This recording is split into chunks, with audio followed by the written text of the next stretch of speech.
Martha's knees hit the frozen dirt. 2 pounds of flour, her last hope, her children's last meal scattered across Main Street like ashes from a funeral pyre. She clawed at the ground, fingernails splitting against stone, while the townsfolk of Silver Creek stepped around her as if poverty were a disease they might catch.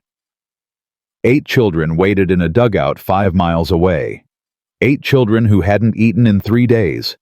8 children who called her Mama, though she'd never given birth to a single one. When the wealthy rancher climbed down from his horse and knelt beside her in the dirt, Martha didn't see salvation.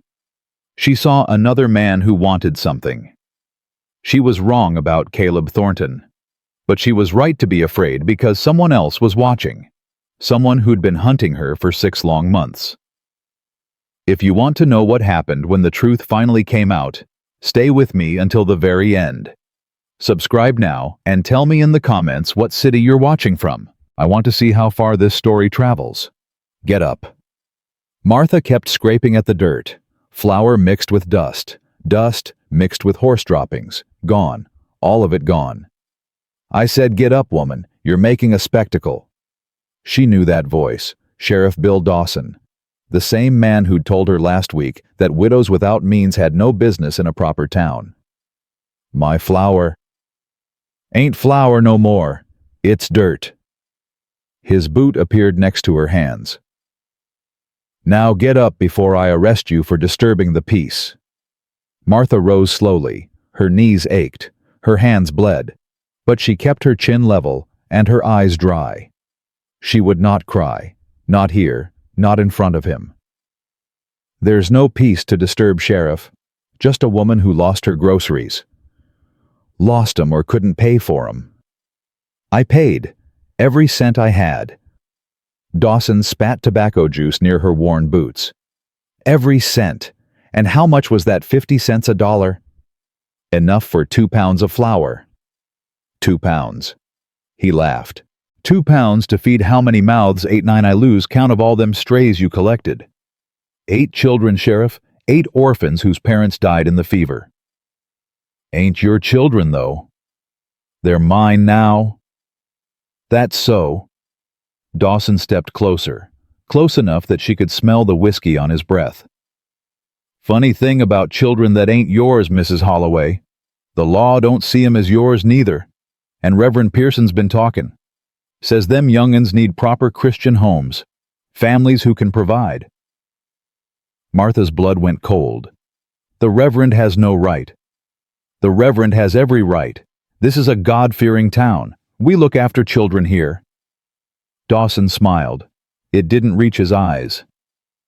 Even when their so-called guardian can't. I'm looking after them fine. Are you now? When's the last time them kids had a proper meal, a warm bed, shoes without holes? Martha said nothing. What could she say? That's what I thought. Dawson tipped his hat with mock courtesy. You got 1 week, Mrs. Holloway. 1 week to prove you can provide for them children. After that, Reverend Pearson and me will be paying a visit to that hole in the ground you call home. He walked away whistling. Martha stood in the middle of Main Street with empty hands and a heart full of terror. 1 week. She had 1 week to save her family. Mrs. Holloway. Martha spun around. A man stood beside a black horse hat in his hands, watching her with eyes that held something she couldn't name. You dropped this. He held out a coin, a silver dollar catching the October sunlight. That's not mine. It was in the dirt, near the flour. I didn't have any silver dollars, just pennies and nickels. The man looked at the coin, looked at her. Then he tucked it into his vest pocket. My mistake then. Sorry to bother you. He turned back to his horse. Wait. The word escaped before Martha could stop it. The man paused, 1 foot in the stirrup. That flour, she said. Your horse scattered it when you came around the corner. I know, I saw. He lowered his foot. I'm sorry about that. Truly. Sorry doesn't feed 8 children. The words came out harder than she intended, but she was tired. So tired of being polite while her family starved. The man faced her fully. He was tall, broad-shouldered, with dark hair going gray at the temples, and a face weathered by sun and wind. 45 maybe. 50. His clothes were well made but not fancy. Working clothes. Rancher's clothes. 8 children, he repeated. Yes. That's a lot of mouths. I'm aware. And that flour 2 pounds you said that was going to feed all of them. For a day or 2, maybe 3 if I stretched it. And after that? Martha's jaw tightened. After that is my concern, mister. Not yours. Caleb. Caleb Thornton. The name hit her like a physical blow. Caleb Thornton. The Caleb Thornton. Owner of the Double C Ranch. 12,000 acres of prime cattle land. Richest man in Silver Creek. Maybe the richest man in all of Nevada Territory. And his horse had just destroyed her last hope of feeding her children. Mr. Thornton, she said carefully, I'm not looking for charity. Didn't offer any. Then what do you want? He studied her for a long moment. Martha forced herself not to fidget under his gaze. Come with me, he said finally. Excuse me. Patterson's store. I'll replace what my horse destroyed. I told you I don't want... It's not charity, Mrs. Holloway. It's obligation. My horse made the mess. I clean it up. He gestured toward the general store. Unless you'd rather stand here arguing while your children go hungry. Martha wanted to argue. Wanted to tell him exactly where he could put his obligation. But 8 faces flashed through her mind. 8 thin, hungry faces waiting for her to come home with food. Pride was a luxury she couldn't afford. Fine, she said, but just the flour, nothing else. Caleb Thornton almost smiled. We'll see. The bell above Patterson's door jangled as they entered. Mrs. Patterson looked up from her ledger, and her face went through 3 expressions in quick succession. Surprise at seeing Caleb Thornton, disgust at seeing Martha, and calculation at seeing them together. Mr. Thornton, what an unexpected pleasure. What can I do for you today? 5 pounds of flour, 10 pounds of beans, a pound of salt pork, coffee, sugar. Caleb pulled bills from his wallet. And whatever canned goods you've got. Martha grabbed his arm. Mr. Thornton, that's too much. I said just the flour. You said a lot of things. He didn't look at her. Mrs. Patterson, add some condensed milk, and penny candy for the children. Mr. Thornton. Caleb. I can't accept this. I can't repay. I'm not asking for repayment. Then what are you asking for? Now he did look at her. Those gray eyes held steady on hers, and Martha felt something shift in her chest. Something she'd thought was dead. A cook, he said. What? I need a cook. My last one quit a month ago. Took a job at the mining camp up north. Better wages. He shrugged. I've been burning my own biscuits ever since. Nearly poisoned myself twice. Martha stared at him. You're offering me a job. I'm offering you work. Honest work at fair wages. Cooking for me and my ranch hands. Room and board included. Room and board. The Double C's got more empty rooms than I can count. Take your pick. Behind the counter, Mrs. Patterson made a sound of outrage. Mr. Thornton, surely you can't be serious. This woman is none of your concern, Mrs. Patterson. But sir, she's got 8 children. 8 little beggars she collected like stray cats. They'll eat you out of house and home. They'll be fed and sheltered and treated like human beings. Caleb's voice went cold. Something this town seems to have forgotten how to do. Mrs. Patterson's mouth opened. Closed.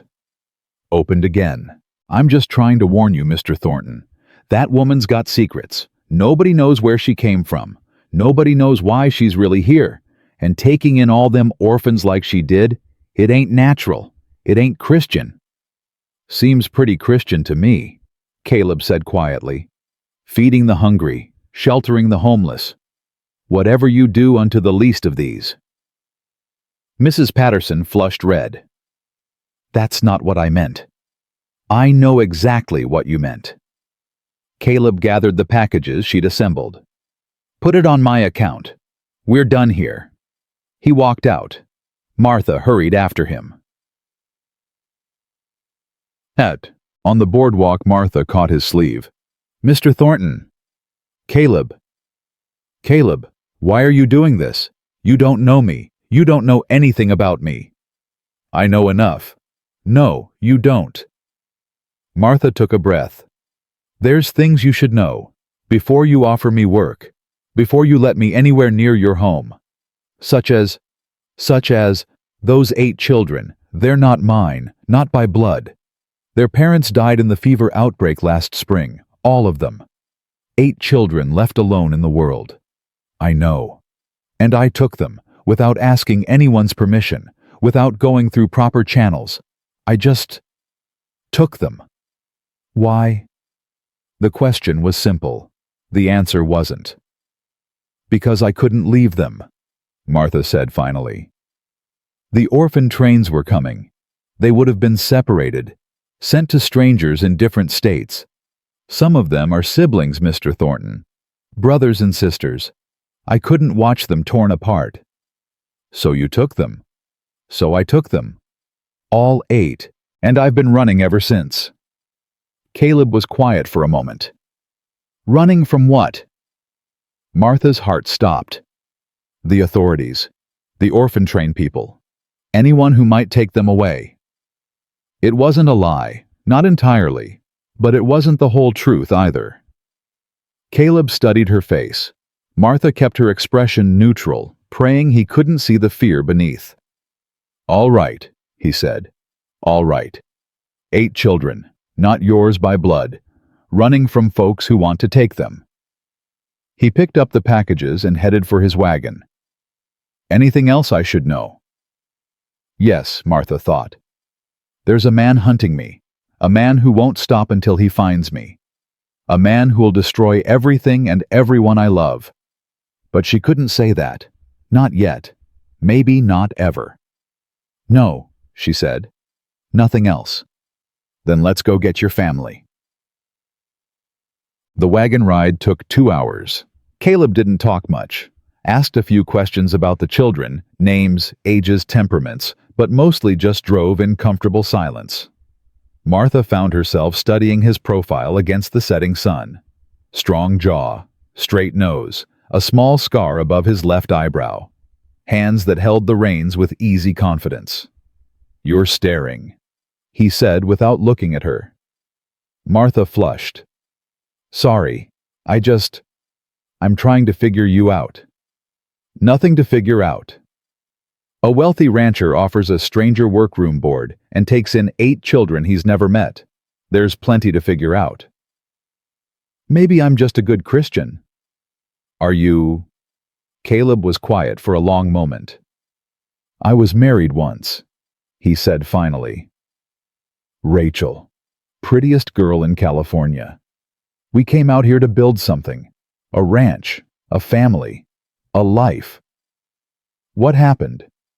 "Fever, same one that took your children's parents." His voice didn't change, but Martha saw his hands tighten on the reins. She was pregnant, 8 months along. We were going to name him Thomas if it was a boy, Sarah if it was a girl. "I'm so sorry." "It was 10 years ago. Pain fades." He glanced at her. "Loneliness doesn't." Martha understood that better than she could say. "So that's why you're helping me, because you're lonely." "I'm helping you because it's the right thing to do. The loneliness is just a bonus. If that house has children in it again, maybe it won't feel so much like a tomb."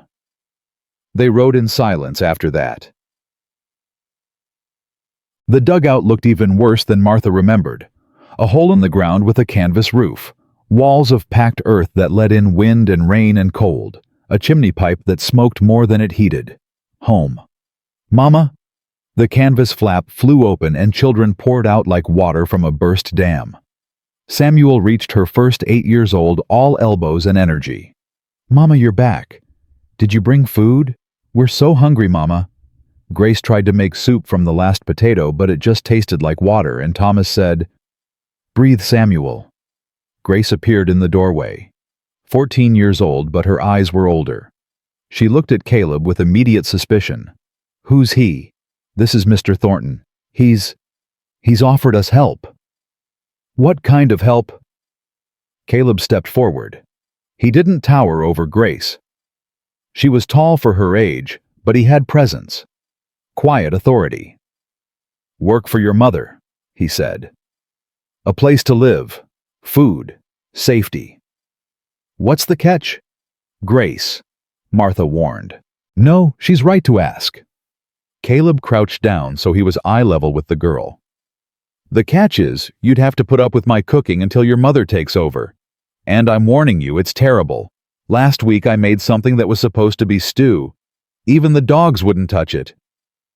Behind Grace, Thomas snorted.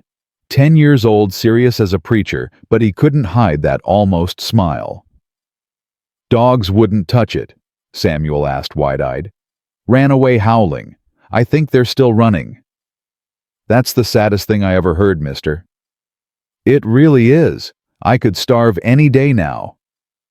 Grace didn't smile, but some of the tension left her shoulders. We're not charity cases, she said. We work, all of us. I'm counting on it. And we stay together, all 8 of us. Anyone tries to separate us. No one separates anyone, not while I'm breathing. Caleb stood. You have my word. Grace studied him for a long moment. Then she looked at Martha. Mama, what do you think? Martha looked at her children. Grace, the fierce protector. Thomas, the quiet thinker. Samuel, who still believed in magic. The twins, Lily and Rose, holding hands like always. James, only 6, peeking from behind Grace's skirt. Little Daniel, 4 years old, clutching his wooden horse. And baby Hannah, barely 2, sleeping in a basket just inside the door. 8 children who'd lost everything. 8 children who depended on her completely. 8 children she'd die to protect. I think, Martha said slowly, that God works in mysterious ways. Grace rolled her eyes. Mama, I think we should give Mr. Thornton a chance. Caleb, he corrected. I think we should give Caleb a chance. Grace was silent. Then she nodded once. All right, but I'm watching you, Mr. Thornton. I'd expect nothing less, Miss Grace. They loaded the wagon in 20 minutes. It didn't take long. These children had almost nothing. A few blankets, some worn clothes, a Bible, some small treasures, a hair ribbon, a pocket knife, a drawing of a woman who must have been someone's mother. Samuel brought his wooden horse. Jack made it, he told Caleb. My real brother, before the fever took him. It's fine work. His name's Thunder.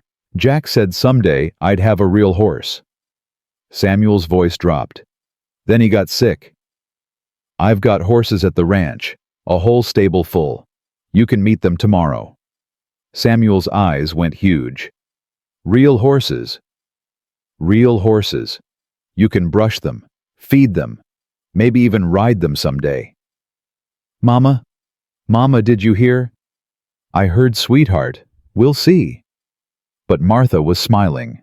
A real smile, the first in weeks. Caleb noticed.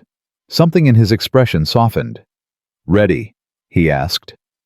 Martha looked at the dugout one last time. 6 months of struggle, 6 months of fear, 6 months of barely surviving. Ready, she said. They reached the Double C at sunset. The ranch house rose against the darkening sky like something from a dream. 2 stories of solid timber, windows that caught the dying light, a porch that wrapped around 3 sides. It's a palace, Lily whispered. It's a house, Caleb said. Big one, I'll grant you, but just a house. Will we really live here? Rose asked. If you want to. All of us together. All of you, together. The children tumbled out of the wagon. Samuel ran straight for the barn. The twins pointed at everything. Thomas tried to look unimpressed and failed completely. Even Grace seemed overwhelmed. Only Martha stayed seated.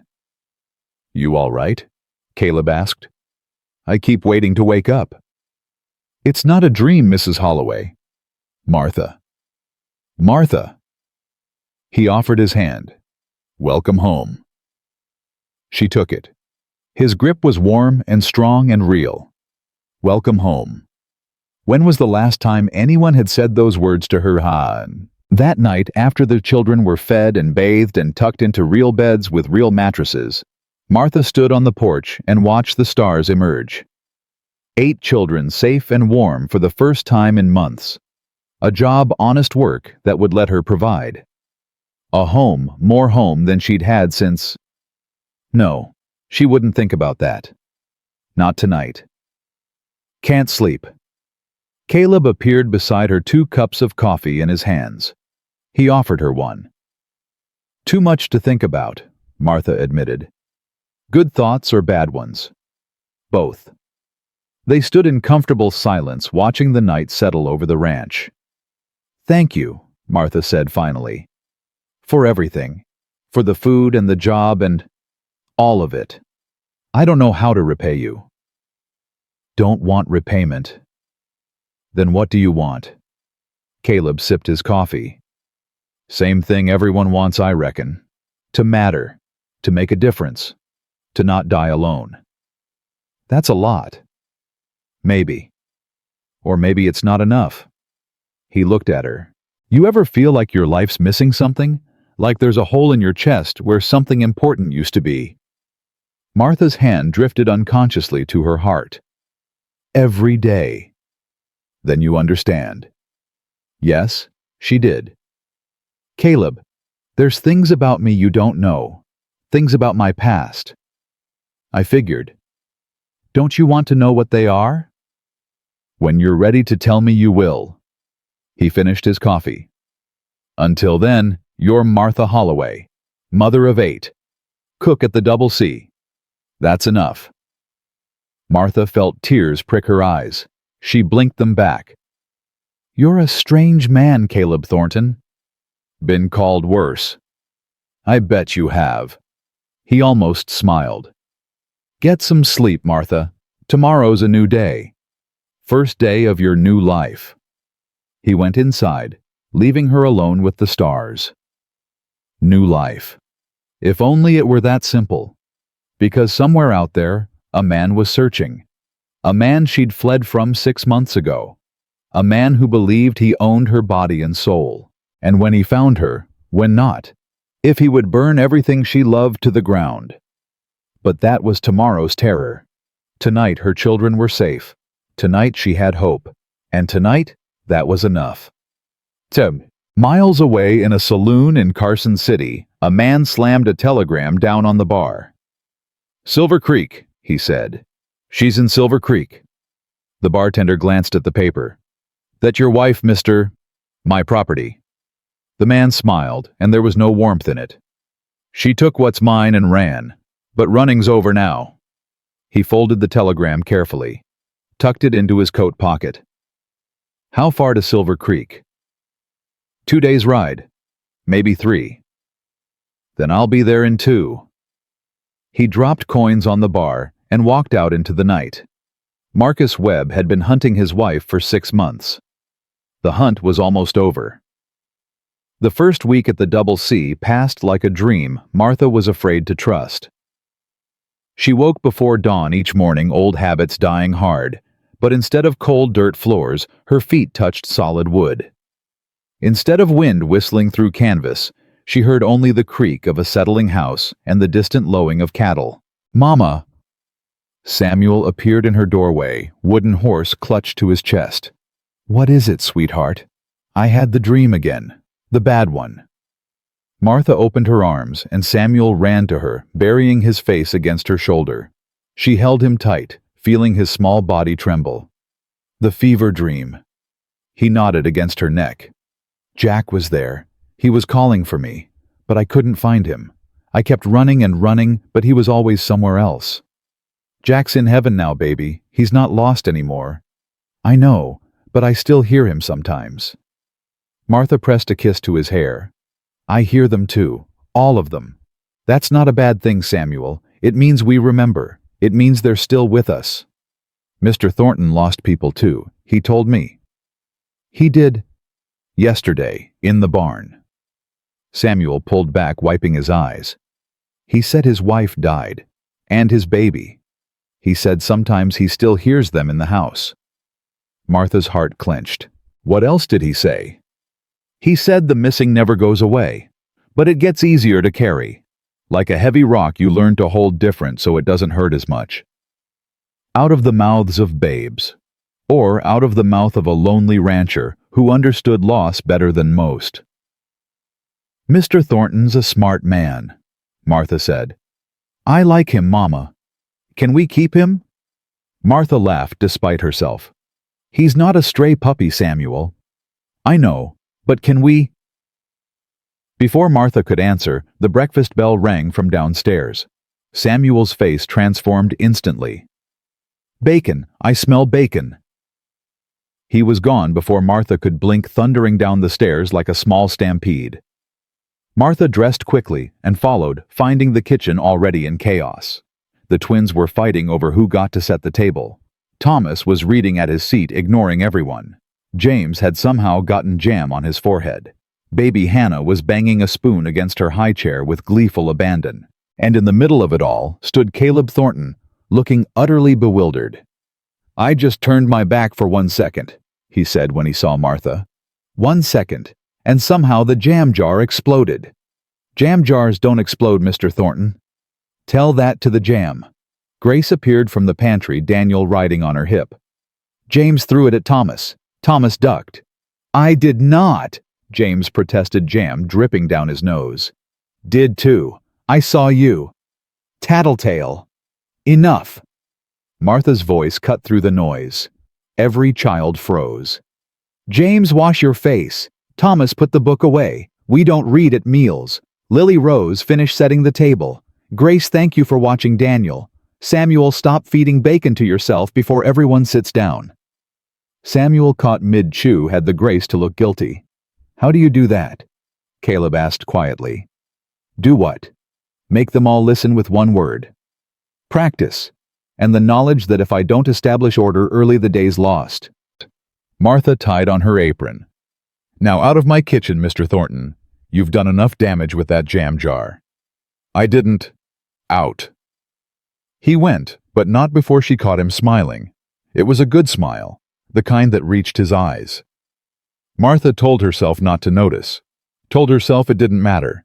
She'd never been a very good liar, especially to herself. Breakfast settled into controlled chaos. Martha had learned during her months in the dugout how to feed 8 children efficiently, but having actual supplies changed everything. Eggs from the henhouse, fresh milk from the dairy, bacon that sizzled in a real cast-iron pan instead of over an open fire.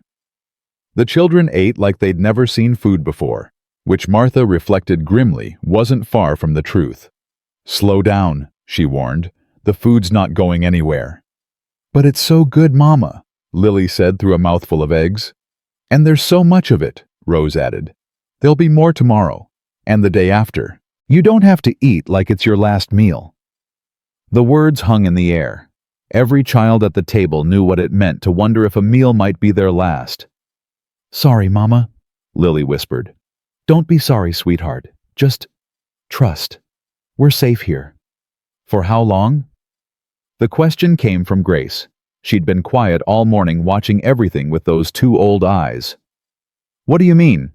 I mean, how long until someone comes, the sheriff back in Silver Creek, the Reverend, the orphan train people. Grace set down her fork. We've been running for 6 months, Mama. Every time we think we're safe, something happens. Nothing's going to happen here. You don't know that. No, I don't. Martha met her daughter's gaze steadily. But I know Mr. Thornton. He won't let anyone take you. You've known him a week. Sometimes a week is enough. Grace looked unconvinced, but she picked up her fork and resumed eating. Martha tried to ignore the cold feeling in her stomach, because Grace wasn't wrong. They had been running, and the people chasing them, some of them, weren't the kind who gave up. After breakfast, Martha set about learning the rhythms of the double C. The ranch house was bigger than anywhere she'd ever lived. 2 stories, 12 rooms, more space than 8 children and 2 adults could possibly fill. But Caleb had been right. It echoed. The halls felt empty. The rooms felt cold despite the fires burning in every hearth. This house had been built for a family. A big family. The kind Caleb and Rachel had planned before the fever stole everything. "You're thinking too loud." Martha spun around. Caleb stood in the parlor doorway, hat in his hands. "Didn't mean to startle you." "You didn't. I was just—" She gestured vaguely. "Exploring. Find anything interesting?" "Dust. Lots of dust." That's what happens when a house doesn't have a woman's touch. He stepped into the room. Or any touch, really. "I mostly just live in the kitchen and my bedroom. Rest of the place just sits. It's a beautiful home." It was supposed to be. Caleb ran his hand along the mantelpiece. Rachel picked out every piece of furniture, every curtain, every rug. She had plans for each room. This one was going to be the music room. She played piano. "Do you still have it, the piano?" "Storage room. Couldn't bear to look at it after she passed." Martha heard the grief in his voice. 10 years, and the wound was still fresh. "I'm sorry. I shouldn't have asked." "No, it's all right. Maybe it's time." He cleared his throat. "Anyway, I came to tell you I'll be out most of the day. Got to check the fences on the north pasture. Miguel's saddling the horses now." "Miguel. My foreman. You'll meet him at supper. Good man. Been with me 15 years. "Is there anything you need me to do while you're gone?" Caleb shrugged. "Make yourself at home. The children too. This is your place now. Treat it like it." He left before she could respond. Your place now. Could it really be that simple? The morning passed quickly. Martha threw herself into work, scrubbing floors that hadn't been properly cleaned in months, airing out linens that smelled of dust and neglect, organizing a kitchen that had clearly been run by someone who didn't understand systems. The children helped. Even little Daniel pushed a mop around, more hindrance than help, but so earnest about it that Martha didn't have the heart to stop him. "Mama, someone's coming." Grace's voice came from the front window. Martha's hands froze mid-scrub. "Who?" "Don't know. A man on horseback, riding fast." Martha dried her hands and moved to the window. A dust cloud approached from the south, the direction of town. "Children, go upstairs." "But Mama?" "Now, Grace, take the little ones. Stay in your rooms until I call you." Something in her voice killed any argument. Grace gathered the children and herded them upstairs with quiet efficiency. Martha went to the front door. The rider came into focus as he neared. Not Caleb, wrong horse, wrong build.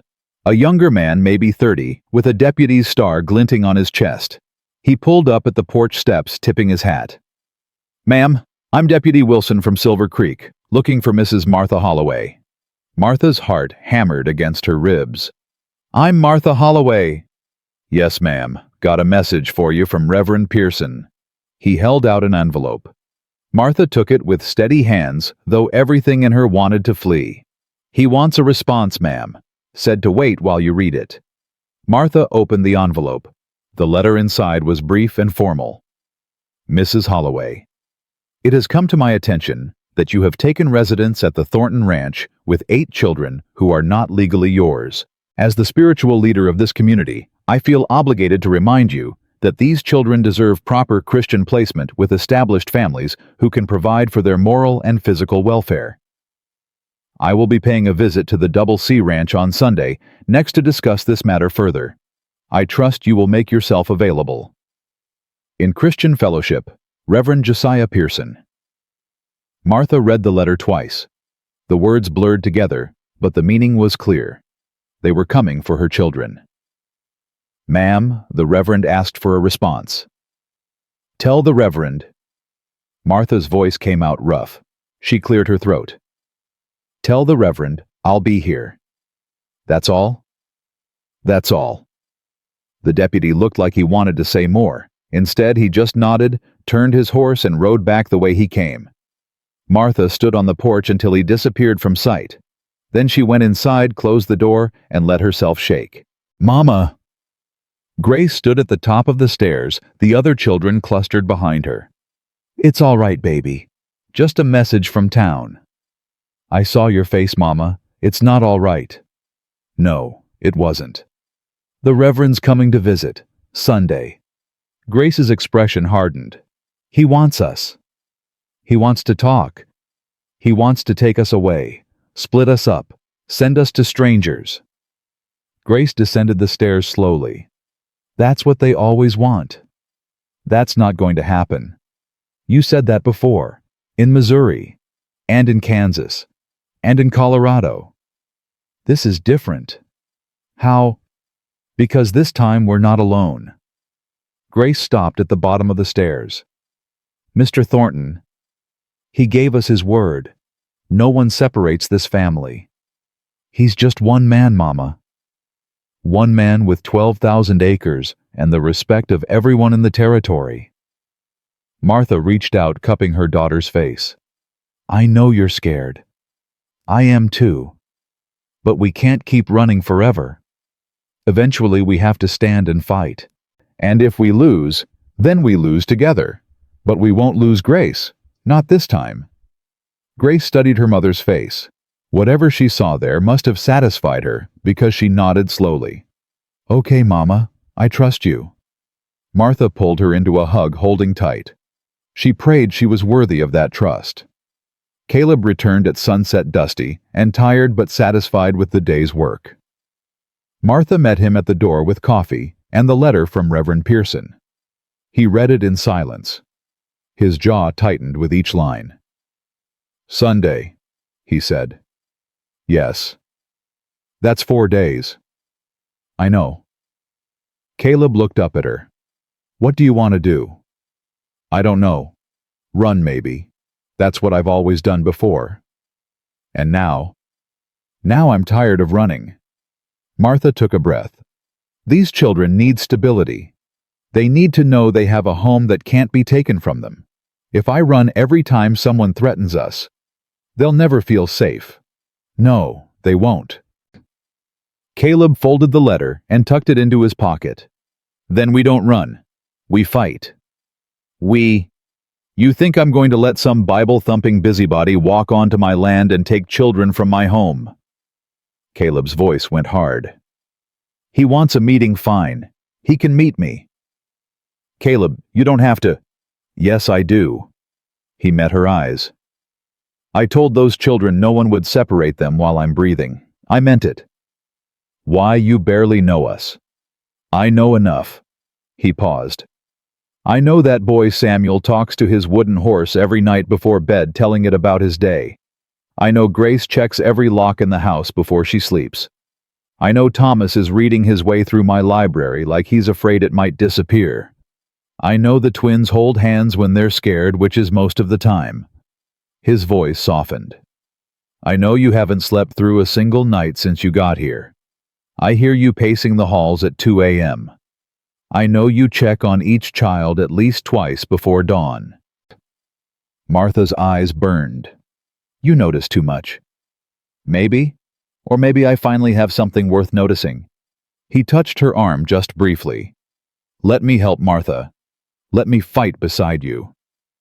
"You don't know what you're getting into." "Then tell me." She wanted to. God help her, she wanted to unburden herself completely. To tell him about Marcus, about the life she'd fled, about the darkness that was surely coming for her. But not yet. It was too soon. And if she told him, he might change his mind. He might look at her differently. He might, Mama, come quick." Samuel's voice rang from the house. Martha and Caleb both turned running before the echo died. They found Samuel in the kitchen, standing over Thomas, who was crumpled on the floor. "He just fell down, Mama." "We were talking, and then he made this sound and fell down." Martha dropped to her knees beside Thomas. His face was pale, his breathing shallow. She pressed her hand to his forehead. He's burning up. I'll get the doctor. Caleb was already moving. No. Martha grabbed his arm. No doctor. Not from town. They'll ask questions. Martha, the boy's sick. I know. She forced herself to think. Is there anyone else? Someone who won't run to the Reverend the moment they leave? Caleb hesitated. There's a woman, Agnes Crow. Lives on the edge of the territory. She's unconventional. But she knows medicine. Can you get her? It's a 2-hour ride. Then ride fast. He went. Martha heard hoofbeats thunder into the night and prayed she hadn't just made a terrible mistake. The next 4 hours were the longest of Martha's life. Thomas drifted in and out of consciousness, mumbling words that didn't make sense. His fever spiked, then dropped, then spiked again. Martha bathed him with cool water, forcing sips of broth between his cracked lips, praying every prayer she knew. The other children huddled in the hallway, too scared to leave, but too scared to come in. Is he going to die? Lily whispered. No, baby. He's going to be fine. That's what you said about Jack, and Maria, and... Lily. Grace's voice cut in sharp. Hush. Martha didn't look up. Couldn't look up. If she saw the fear in their faces, she might break. Please, God. I've lost so many. Don't take this one too. Hoofbeats, then voices, then footsteps on the stairs. Caleb appeared in the doorway with a woman Martha had never seen. She was old 60 at least, with gray hair pulled back in a severe bun and eyes that missed nothing. This the boy? Yes, ma'am. Martha moved aside.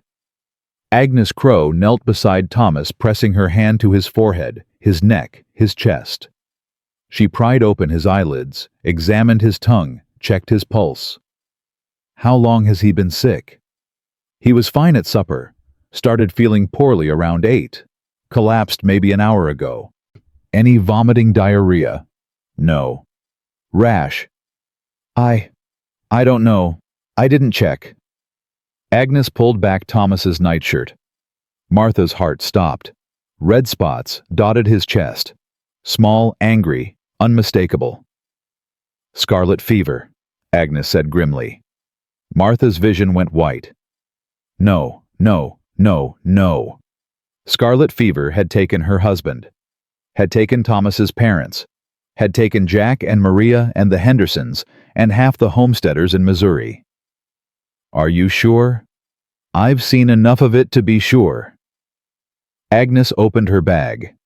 The good news is we caught it early, and it's not as bad as it could be. With proper care, he's got a fighting chance.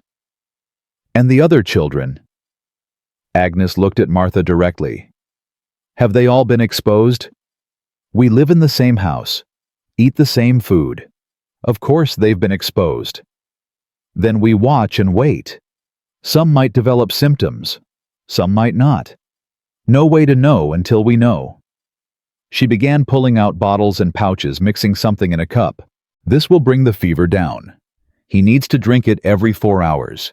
Force it if you have to, and keep him isolated. The fewer people around him, the better. I'm not leaving him alone. Didn't say leave him alone. Said fewer people. You stay. The others stay out. Martha nodded numb. Agnes worked for another hour, giving instructions, mixing medicines, showing Martha exactly what to do. When she finally stood, her knees cracking with the effort, she fixed Martha with a penetrating stare. You've seen this before.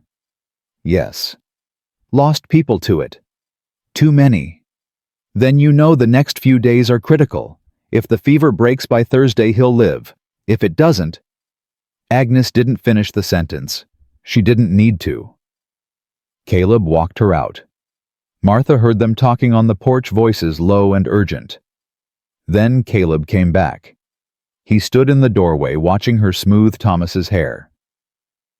Martha. Don't. You should rest. I can sit with him. I said don't. He fell silent, but he didn't leave. Just settled into a chair in the corner, keeping vigil with her. At some point, Martha started talking.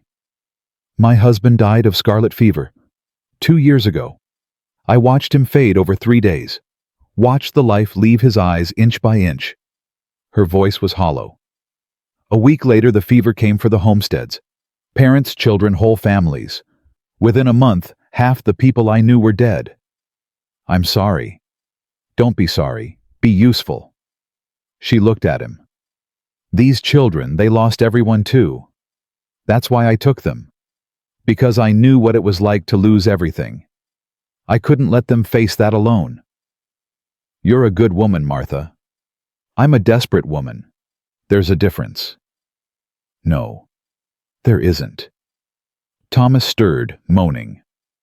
Martha bent over him, coaxing more medicine between his lips. Shh, baby. I'm here. I'm right here. Mama. Yes, sweetheart. Mama's here. I don't want to die. The words shattered something in Martha's chest. You're not going to die. You hear me? I won't let you. That's what Jack said, right before... Thomas, look at me. She waited until his fever-bright eyes focused on hers. You are not Jack. You are not your father. You are not anyone who came before. You are Thomas Reed, and you are going to fight this. We're going to fight it together. Promise. Promise. His eyes closed. His breathing evened out. Martha let out a breath she didn't know she'd been holding. In the corner, Caleb watched her with something like awe. You're incredible, he said quietly. I'm terrified. Doesn't matter. You're still incredible. Dawn came, then noon, then dusk. Thomas's fever raged on. Martha didn't sleep, didn't eat, didn't leave his side for more than minutes at a time. Grace brought her coffee that went cold. Samuel brought her bread that went stale. The other children started coughing. First Lily, then Rose, then James. By the second night, 3 more beds held sick children. It's spreading. Grace stood in the doorway, her face pale. Daniel's got a fever now too. Martha closed her eyes. 4 sick. 4 more potentially exposed. And Sunday, the Reverend's visit just 2 days away. Grace, I need you to listen to me carefully. I'm listening. If anything happens to me, if I get sick, you take the children and you run. You take the money in my sewing box and you get as far away from here as you can. Mama, promise me, Grace. I won't leave you. You'll do what I tell you to do. Martha gripped her daughter's arms. These children are your responsibility too. You're the oldest. They trust you. If something happens to me, you have to keep them safe. Grace's eyes filled with tears she refused to let fall. Nothing's going to happen to you. Promise me. A long silence. I promise, Grace whispered. Martha pulled her close, holding tight. Please, God, let me keep my children. All of them. Just this once, let me keep them all. Somewhere in the darkness outside, hoofbeats echoed. Martha went to the window. A single rider approached, moving fast. Not Caleb, he was in the barn tending to the horses. Not Agnes, she'd said she wouldn't return until tomorrow. Someone else. Martha's blood went cold. Grace, take the children upstairs. Now. Mama. Now. Grace ran. Martha grabbed the rifle from above the fireplace and moved to the door. The rider came into the lamplight. A man. Tall, broad-shouldered. A face she'd prayed she'd never see again. Hello, Martha. Marcus Webb smiled at her from his horse. Did you really think you could hide from me forever? Martha's finger found the trigger. Get off my property. Marcus laughed. That same cold laugh she'd heard 1,000 times before. The laugh that always came before something terrible. Your property. Last I checked, you don't own anything, Martha, not even the clothes on your back. He swung down from his horse slowly, deliberately. Those belong to me. Everything you have belongs to me, including you. I'm not yours anymore. Marriage is a sacred bond, wife, till death do us part. He stepped closer. And neither of us is dead yet. Martha raised the rifle higher. One more step and that changes. You won't shoot me. Try me. Marcus stopped. Something flickered in his eyes. Surprise, maybe? Or calculation. You've changed, he said. 6 months ago, you couldn't even look at me without flinching. Now you're pointing a gun at my chest. He tilted his head. What happened to my sweet, obedient Martha? She died, somewhere on the road between Missouri and here. That's a shame. I liked her. You beat her. I disciplined her. There's a difference. Martha's hands shook, not from fear, from rage, pure burning rage that she'd kept buried for years. Leave, now, before I do something we'll both regret. Can't do that, Martha.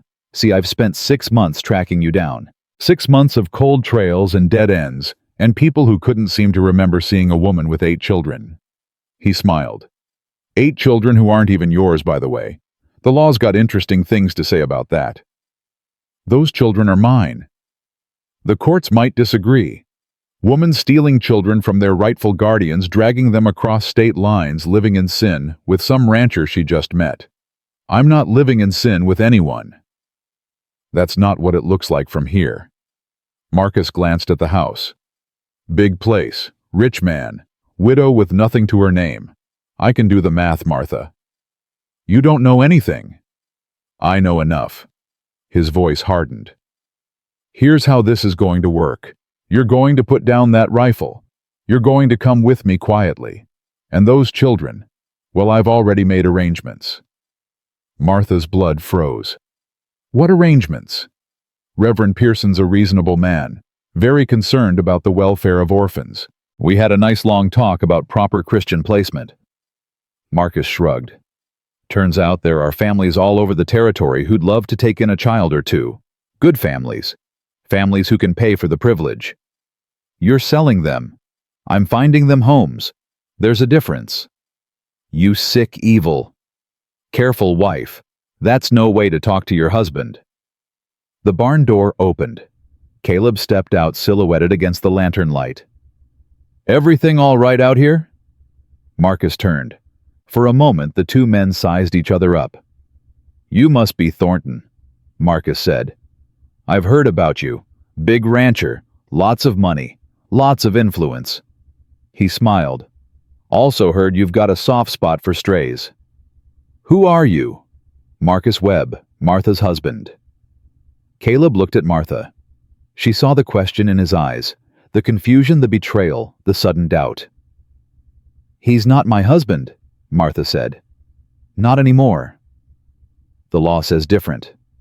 Marcus pulled a folded paper from his coat. Marriage certificate, signed and witnessed, legal and binding in every state and territory. Divorce. We're not divorced. You ran before the papers were filed. Marcus tucked the certificate away. Which means, legally speaking, you're still my wife. And any man who's been keeping company with you is guilty of adultery. Caleb's jaw tightened. Get off my land. Your land? Marcus laughed. Interesting. See, I was just explaining to Martha that everything she has belongs to me. That includes any arrangements she's made. Any debts she's incurred. She doesn't owe you anything. She owes me everything. 6 years of marriage. 6 years of providing for her. 6 years of beating her. Caleb's voice went deadly quiet. Is that what you call providing? Marcus's smile faded. She told you stories. She didn't have to. I've seen the scars. Whatever marks she has, she earned. A wife who doesn't obey gets beaten in your world, maybe. Not in mine. Caleb stepped forward. You've got 10 seconds to get on your horse and ride out of here. After that, I stop being polite. You threatening me, Thornton? I'm promising you. The two men stood face to face. Marcus was taller, broader, younger by a few years. But Caleb had something in his eyes that made Martha's heart pound, cold fury, controlled and dangerous. Marcus broke first. "Fine," he said, stepping back. "I can see when I'm outnumbered, but this isn't over Martha, not by a long shot." He mounted his horse, looking down at them with contempt. "I'll be back, and when I come, I won't be alone. The Reverend the Sheriff may be a judge or two. We'll see how brave you both are when the law's on my side." He rode into the darkness. Martha didn't lower the rifle until the hoofbeats faded completely. Then her legs gave out. Caleb caught her before she hit the ground. "Easy. I've got you." He found me. After everything, all the running, all the hiding, he found me. "Who is he, Martha, really?" She looked up at Caleb's face, saw the questions there, saw the doubt she'd been dreading. "My husband," she whispered. "My real husband. I never divorced him because I couldn't. He controlled everything, the money, the lawyers, the courts. When I tried to leave the first time, he had me committed to an asylum. Said I was hysterical. Unfit. An asylum. 3 months. They let him take me out when he promised to keep me under control." Martha's voice broke. "That's when I learned to stop fighting, to be quiet, to be invisible, to wait." "Wait for what?" "For the fever. When it came through our town, Marcus got sick. Everyone thought he'd die. So I ran. Took the children whose parents had died and ran as far as I could." "But he didn't die." "No. He recovered. And he's been hunting me ever since." Caleb helped her to her feet. His hands were gentle, but his face was stone. "Why didn't you tell me?" "Because I was afraid. Of me. Of this moment right here." Martha met his eyes. "I was afraid that if you knew the truth, you'd send me away. And I couldn't. I can't. I have nowhere else to go. You thought I'd throw you out because your husband's a monster. Wouldn't be the first time. Every town I've passed through, every person I've asked for help, the moment they find out I'm a runaway wife, they stop seeing me. They see property, stolen property." "You're not property, Martha." "The law says I am." "Then the law's wrong." He said it simply, like it was the most obvious truth in the world. Martha felt something crack in her chest. Something she'd kept walled off for so long she'd forgotten it existed. "Caleb, we need to get inside. The children are sick. Marcus is circling. And apparently, the Reverend's in his pocket." Caleb took the rifle from her hands. "We'll figure this out. Together. But first we make sure everyone survives the night." The next 3 days blurred together. Thomas's fever broke on Thursday morning, just like Agnes predicted. Martha wept with relief, clutching his hand while he blinked at her with confused, clear eyes. "Mama?" "What happened?" "You were sick, sweetheart. Very sick. But you're going to be all right now." "I had dreams. Bad dreams." "I know, baby. They're over now." Lily and Rose recovered next, their young bodies fighting off the infection with surprising speed. James took longer. His fever lingered for 2 more days before finally surrendering. But Daniel didn't get better. "His lungs are filling up," Agnes said grimly on Friday night. "The fever's one thing. This is something else." "What else?" "Pneumonia. On top of the scarlet fever." Agnes shook her head. "This boy needs a real doctor, the kind with hospital training." "There's no hospital within 100 miles. "Then we pray. Because that's all we've got left." Martha didn't leave Daniel's side. She held his small hand, listening to the wet rattle of his breathing, bargaining with God for a life that wasn't hers to bargain with. "Please. Not this one. Not my baby." Samuel appeared in the doorway sometime after midnight. "Mama." "What is it, sweetheart? You should be sleeping." "I can't sleep." He crept into the room, thunder clutched to his chest. "Is Daniel going to die like Jack?" "No, baby. Daniel's going to be fine." "You don't know that." "I know that I won't let him die. I won't let any of you die." "But you couldn't save Jack. Or Maria. Or Samuel." Martha opened her arms. "Come here." He came. She held him close, this boy who'd lost so much, who carried grief too heavy for his small shoulders. "I couldn't save them," she admitted. "I tried, but I couldn't. That haunts me every day. But I learned from it too. I learned to fight harder, to hold on tighter, to never, ever give up. Even when it hurts. Especially when it hurts." Samuel was quiet for a moment. "Mr. Thornton says you're the bravest person he ever met. He said that yesterday, in the barn. He said most people would have given up by now, but you keep going, like one of those machines that never stops running." "I don't feel brave, Samuel. I feel tired." "Maybe that's what brave is, being tired and doing it anyway." Out of the mouths of babes. Martha kissed his forehead. "When did you get so smart?" "I listen. That's what Jack always said. Listen more, talk less, and you'll learn everything worth knowing." Jack was right. "I miss him, Mama." "I know, sweetheart. I miss them all." They sat together in the quiet, keeping vigil over Daniel's struggling breaths. Sunday dawned gray and cold. Daniel's fever had broken in the night. Agnes called it a miracle. And for once, Martha agreed. The boy was weak, exhausted, but breathing clearly for the first time in days. 5 children sick. 5 children recovered. Against all odds, she'd kept them all alive. But the Reverend was coming, and Marcus was with him. Martha knew it the moment she saw the dust cloud on the road. Too many horses for a social call. Too much purpose in the way they moved. "Grace?" Her daughter appeared instantly. "I see them." "Take the children upstairs. All of them, even Daniel. Lock the doors. Don't come out no matter what you hear." "Mama, I need you to be strong now, Grace. Can you do that?" Grace straightened her spine. "Yes, ma'am." "That's my girl." Grace herded the children away. Martha heard the upstairs door lock, then silence. She walked to the front porch. Caleb was already there, rifle in hand. Miguel stood beside him with a shotgun. 2 more ranch hands flanked the steps. "You don't have to do this," Martha said quietly. "Any of you, this is my fight." "With respect, ma'am," Miguel said. "Anyone who threatens children on this ranch is everyone's fight." Miguel's right. Caleb didn't look at her. His eyes were fixed on the approaching riders. "Whatever happens next, you're not alone. Remember that." The riders pulled up at the fence line. Reverend Pearson sat tall on a gray horse, his black coat and white collar stark against the morning sky. Sheriff Dawson flanked him on one side. Marcus Webb flanked him on the other.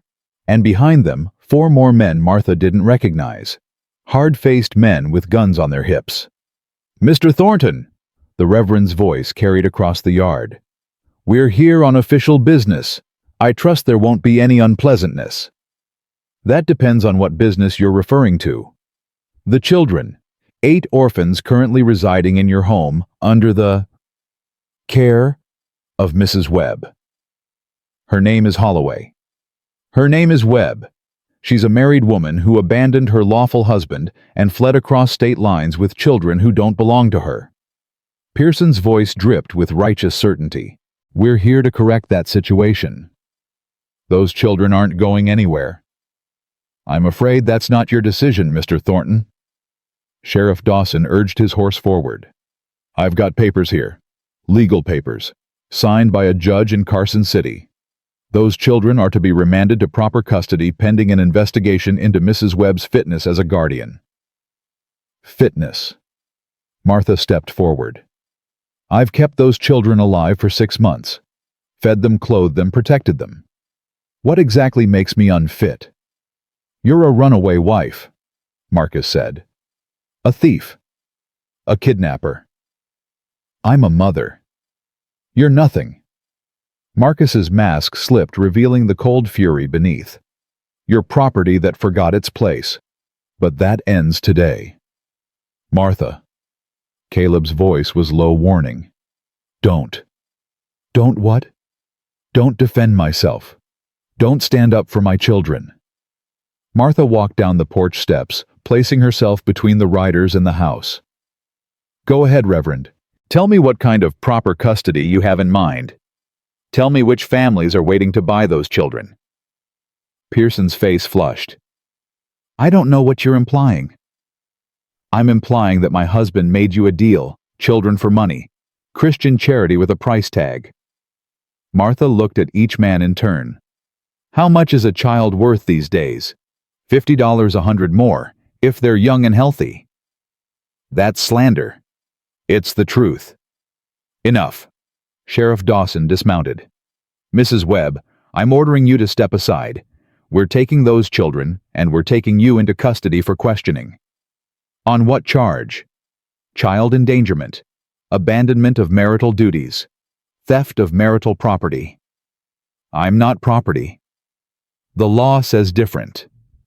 Dawson moved toward her. Martha stood her ground. Martha. Caleb was beside her suddenly, his hand on her arm. Let me handle this. You can't. Trust me. She looked at him, saw something in his eyes she couldn't name. Trust me. She stepped back. Caleb faced the sheriff squarely.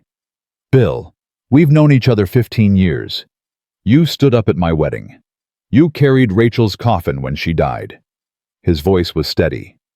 I'm asking you man to man, not to do this. Dawson hesitated. Something flickered in his face, doubt maybe, or shame. It's the law, Caleb. I don't have a choice. There's always a choice. Not this time. The judge signed off. The Reverend vouched. Webb's got documentation going back years. Dawson shook his head. My hands are tied. Then untie them. I can't. You won't. The sheriff's face hardened. I've got my orders. Those children are coming with us. Mrs. Webb is coming with us. And if you try to stop us, I'll arrest you too. Then arrest me. Caleb. I said arrest me. Caleb's voice rang across the yard.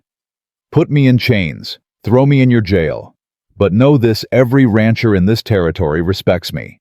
Every businessman, every politician, every judge who wants to get elected. You take those children today, and I will spend every dollar I have, every favor I'm owed, every ounce of influence I possess to destroy you. All of you. Silence. Then Marcus laughed. Big talk from a man outnumbered 6-4. He gestured to the armed men behind him. Let's see how much influence you have with a bullet in your chest. Marcus. Even Pearson looked nervous. That's not what we discussed. Plans change, Reverend. Sometimes the direct approach works best. He drew his gun. Everything happened at once. Martha screamed. Caleb shoved her behind him. Miguel raised his shotgun. The armed men went for their weapons. And then a voice rang out from the house. Stop! Everyone froze. Grace stood on the porch, a rifle in her hands. A rifle pointed directly at Marcus Webb's chest. Grace, no. I know how to shoot, Mama. Thomas taught me. Grace's voice was steady as stone. And I won't miss. Marcus stared at the girl. Something changed in his expression. Uncertainty, maybe. Or fear. Put that down, child. Before someone gets hurt. Someone's already been hurt. Lots of someones. But not anymore. Grace descended the steps, slowly, rifle never wavering. I remember you, Mr. Webb. I remember what you did to Mrs. Martha. I heard her crying at night. Saw the bruises she tried to hide. You don't know what you're talking about. I know exactly what I'm talking about. I know men like you. My own father was one. Beat my mother until she stopped getting up. Beat me until I learned to be invisible. Grace stopped at the bottom of the steps. I'm not invisible anymore. Grace. Martha's voice shook. Please. No, Mama. I'm tired of running. Tired of hiding. Tired of being afraid. Grace looked at the assembled men. You want to take us? You want to sell us to strangers? Then you'll have to go through me first. Samuel appeared beside her, clutching his wooden horse like a weapon. Then Thomas, pale and weak but standing. Then Lily and Rose holding hands. Then James. Then Daniel, barely able to walk but refusing to stay down. 8 children standing in a line on the porch facing down the men who'd come to tear them apart. Martha's heart shattered and rebuilt itself in the space of a single breath. "Well?" Grace challenged. "What are you waiting for?" Sheriff Dawson lowered his gun. "Bill," Marcus snarled. "What the hell are you doing?" "I'm done." Dawson holstered his weapon. "I signed up to enforce the law, not terrorize children. Those children are braver than any of us." Dawson looked at Martha. "Ma'am, I apologize. For today. For the way I've treated you. I was wrong." "Bill," Pearson's voice rose. "You can't just—" "I can. And I am." He mounted his horse. "Find yourself another sheriff, Reverend. I'm finished being your attack dog." He rode away without looking back. Pearson watched him go, face purple with rage. "This isn't over," he spat. "I'll have you all brought up on charges. Obstruction, assault, kidnapping." "Go ahead." Caleb's voice was calm. "But when you do, I'll make sure every newspaper in the territory knows about your child placement business, about the money changing hands, about the families who donated to your church in exchange for fresh young workers." Pearson went pale. "I don't know what you're—" "I've been doing some research, Reverend, talking to people, following the money." Caleb smiled grimly. "You've been running quite the operation. I wonder how the real authorities would feel about it." For a long moment no one moved. Then Pearson turned his horse. "This isn't finished, Thornton." "No, it isn't. But today it's done." The Reverend rode away. His armed men followed. Only Marcus remained. He sat on his horse, staring at Martha with something that might have been hatred, might have been respect. "You've won this round," he said quietly. "But I always get what's mine. Remember that." He rode into the morning light. Martha watched him go. Then her knees buckled. Caleb caught her. The children swarmed around her. 8 pairs of arms wrapped around her body. 8 voices calling her name. "It's over," Grace whispered. "Mama, it's over." "For now," Martha said. "Just for now." But for now was enough. For now, her children were safe. For now, she wasn't alone. And for now, that was everything. 3 days of peace. That's all they got, before the telegram arrived. Martha was in the kitchen making bread. When Caleb walked in, paper clutched in his hand, face drained of color. "What is it?" He handed her the telegram without a word. Martha read it twice, then a third time. The words didn't change. Marcus Webb filed complaint, territorial court stop. Judge Harrison issued warrant stop, children to be seized. Pending custody hearing stop. Marshal arrives Tuesday. Stop. Sorry, Caleb. Stop. Jim Tucker, attorney at law. "Tuesday," Martha whispered. "That's 2 days." "I know. A federal marshal. Not a local sheriff we can reason with. A federal marshal." "I know." Martha's hands started shaking. The telegram fluttered to the floor. "I have to run. Take the children tonight while it's dark. Head for California, maybe Mexico." Martha. "I can't let them take my children, Caleb. I won't." Martha. He caught her hands, held them still. "Running won't work. Not this time. Marcus has federal resources now. Pinkertons, probably. They'll track you wherever you go." "Then what?" "Just give up hand over 8 children to a monster." "No, we fight. But we fight smart." He pulled her close. "Jim Tucker's the best lawyer in Nevada. If he sent this warning, he's already working on a defense. Defense against what? I'm still legally married to Marcus. I took children without going through proper channels. The law's on his side. The law can change. Evidence can change things." Caleb's voice hardened. "We need to prove what Marcus really is. What he did to you.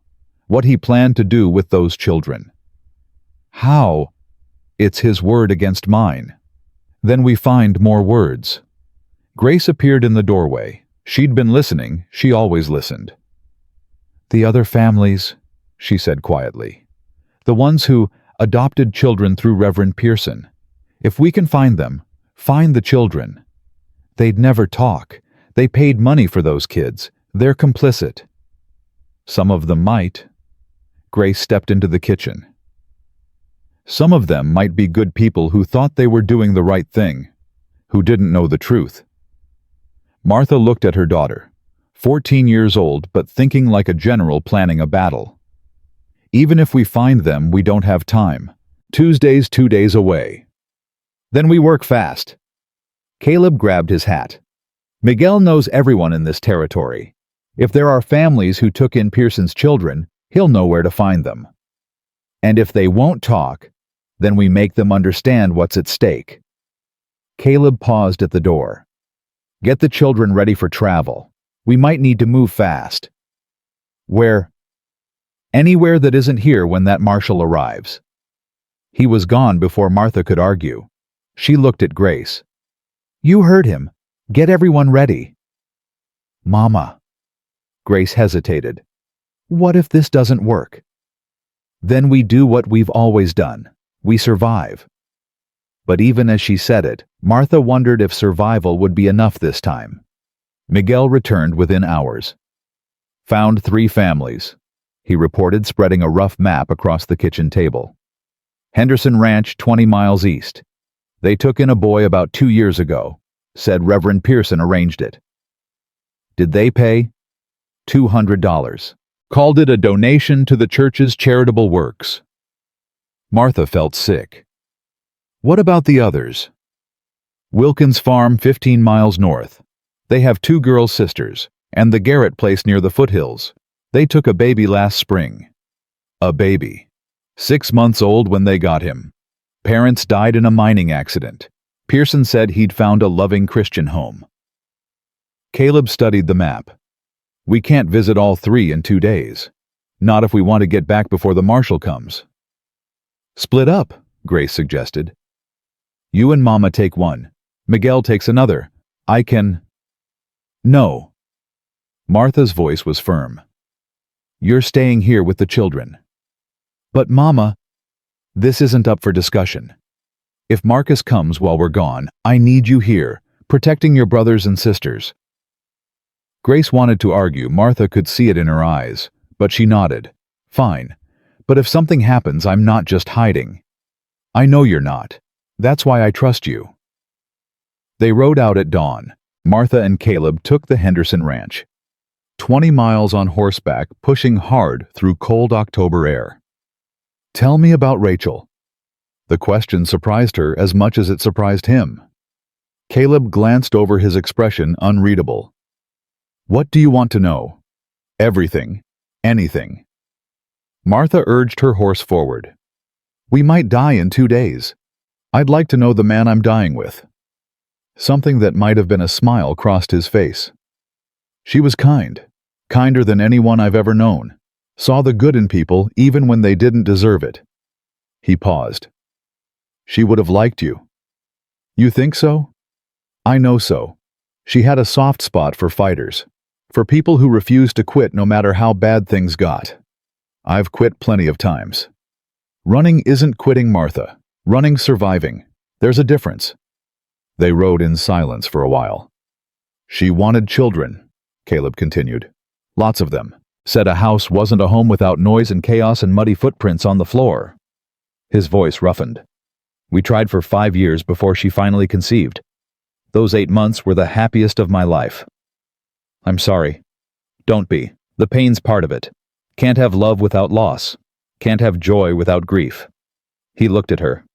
You understand that better than most. Yes, I do.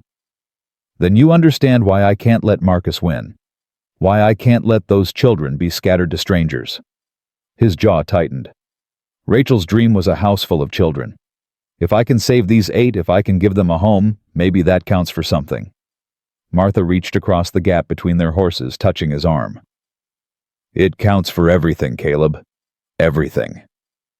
The Henderson Ranch appeared just before noon. It was smaller than the Double C, a modest homestead, with a weathered house and a barn that leaned slightly to the left. A woman was hanging laundry in the yard. She froze when she saw riders approaching. That's close enough. Caleb raised his hands, showing he was unarmed. Mrs. Henderson, I'm Caleb Thornton. I own the Double C up north. We're not here to cause trouble. Then what do you want? Martha dismounted slowly. We want to talk. About the boy you took in, through Reverend Pearson. The woman's face went pale. I don't know what you're talking about. Please, Mrs. Henderson, we're not here to take him away. We just need information. Who are you? My name's Martha. I have 8 children of my own orphans I've been protecting since the fever. She stepped closer. Reverend Pearson's been selling children, Mrs. Henderson, using the church as a cover.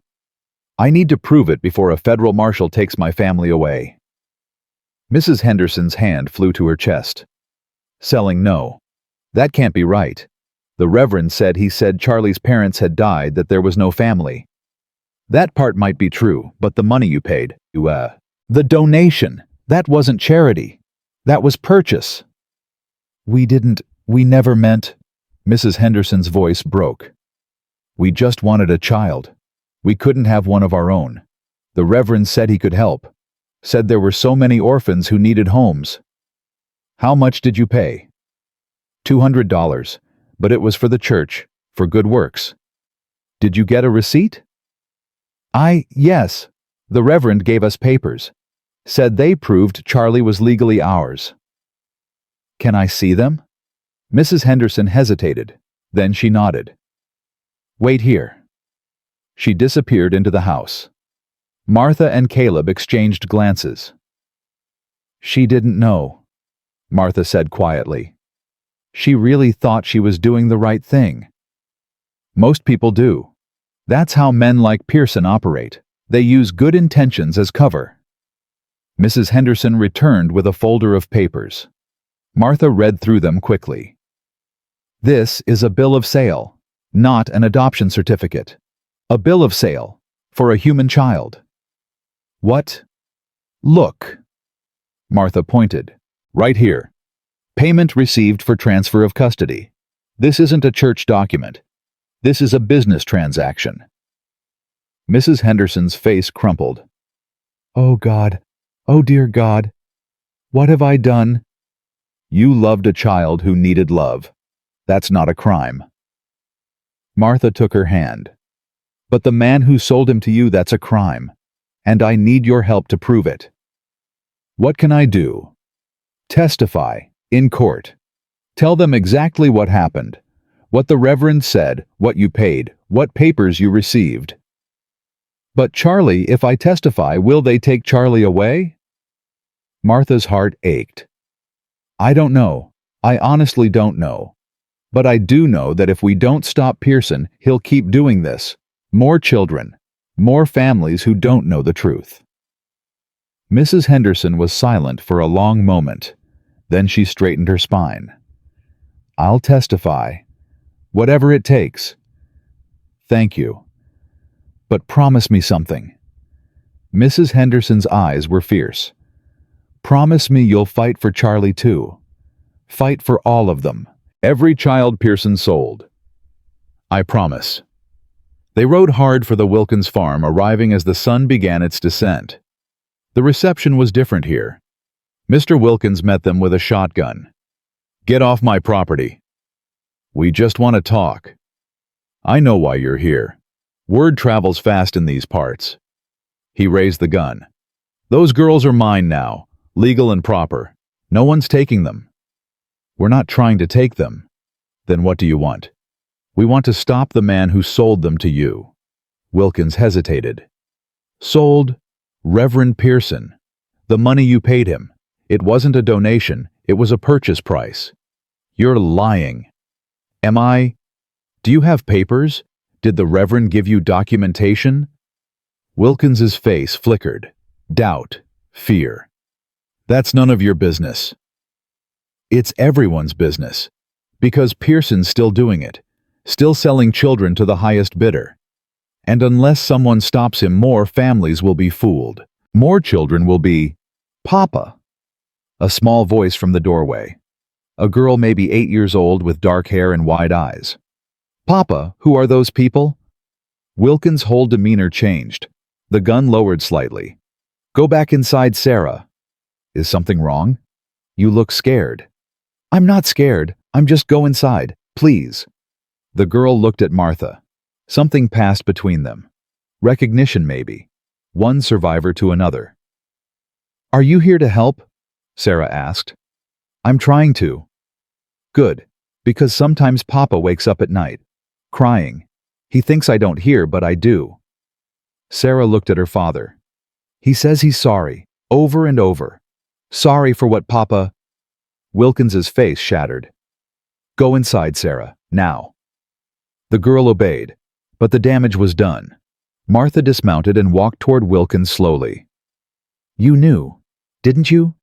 Somewhere deep down you knew something wasn't right? I wanted children. My wife couldn't. We tried for years, and then Pearson came with his offer. Said he had 2 sisters who needed a home. Said we could give them a family.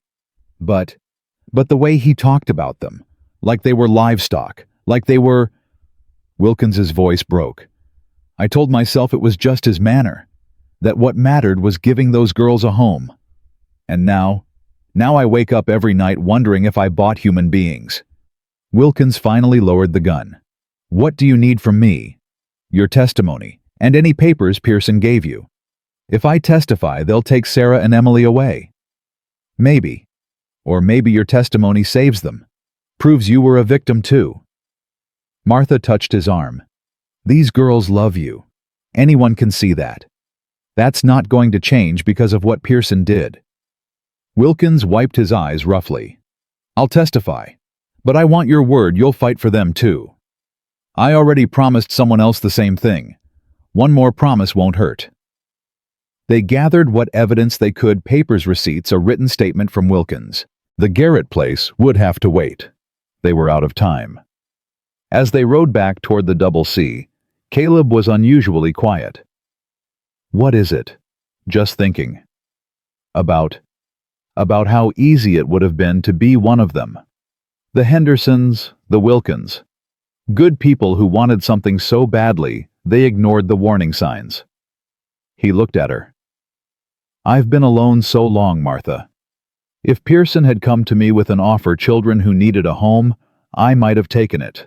No questions asked. But you didn't. Only because he never came to me. That's not the same as being good. It's not the same as being bad either. Martha rode closer. The measure of a man isn't the temptations he avoids.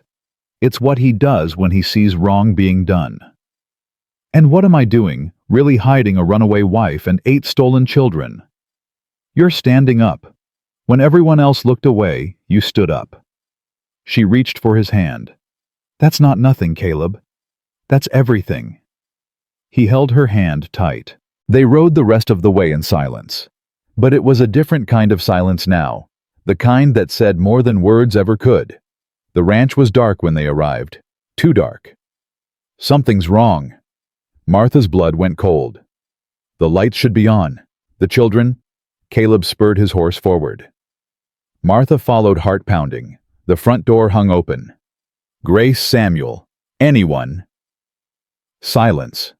Martha ran through the house room by room, calling names that echoed back empty. The children were gone. All of them. No, no, no, no. Martha, look. Caleb held up a note he'd found on the kitchen table. She read it with shaking hands. You should have run when you had the chance. Now it's too late. I told you I always get what's mine. If you want to see them again, come to the old mill at midnight, alone. No sheriff, no Thornton, just you.